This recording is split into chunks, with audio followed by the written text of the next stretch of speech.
திவ்ய வாசகனாகிய யோவானுக்கு வெளிப்படுத்தின விசேஷம் 4ஆம் அதிகாரம்.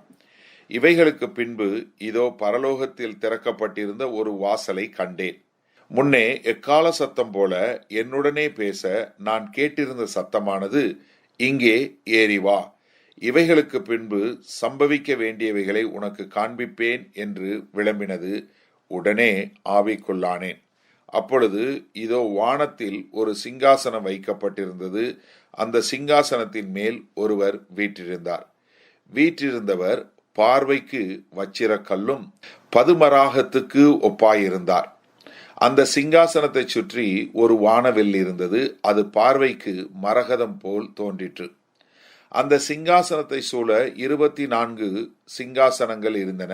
24 மூப்பர்கள் வெண்வஸ்திரம் தரித்து தங்கள் சிரசுகளில் பொன்மூடி சூடி அந்த சிங்காசனங்கள் மேல் உட்கார்ந்திருக்க கண்டேன். அந்த சிங்காசனத்தில் இருந்து மின்னல்களும் இடி முழக்கங்களும் சத்தங்களும் புறப்பட்டன.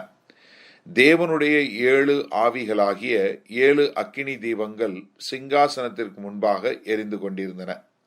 அந்த சிங்காசனத்திற்கு முன்பாக பளிங்கு கொப்பான கண்ணாடி கடல் இருந்தது.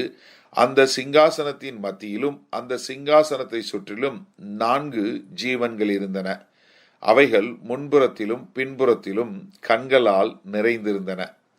முதலாம் ஜீவன் சிங்கத்திற்கொப்பாகவும், 2ஆம் ஜீவன் காளை கொப்பாகவும், 3ஆம் ஜீவன் மனுஷ முகம் போன்ற முகமுள்ளதாகவும், 4ஆம் ஜீவன் பறக்கிற கழுகுக்கு ஒப்பாகவும் இருந்தன. அந்த 4 ஜீவன்களிலும் ஒவ்வொன்று அவ்வாறு சிறகுள்ளவைகளும் சுற்றிலும் உள்ளேயும் கண்களால் நிறைந்தவைகளுமாய் இருந்தன.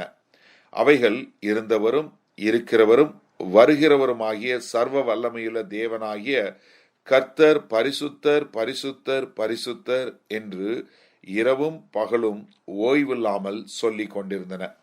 மேலும் சிங்காசனத்தின் மேல் வீற்றிருந்து சதா காலங்களிலும் உயிரோடு இருக்கிறவருக்கு அந்த ஜீவன்கள் மகிமையும் கனத்தையும் ஸ்தோத்திரத்தையும் செலுத்தும் போது 24 மூப்பர்களும் சிங்காசனத்தின் மேல் வீற்றிருக்கிறவருக்கு முன்பாக வணக்கமாய் விழுந்து சதா காலங்களிலும் உயிரோடு இருக்கிறவரை தொழுது கொண்டு தங்கள் கிரீடங்களை சிங்காசனத்திற்கு முன்பாக வைத்து, கர்த்தாவே, தேவரீர் மகிமையையும் கனத்தையும் வல்லமையையும் பெற்றுக்கொள்ளுகிறதற்கு பாத்திரராய் இருக்கிறீர்.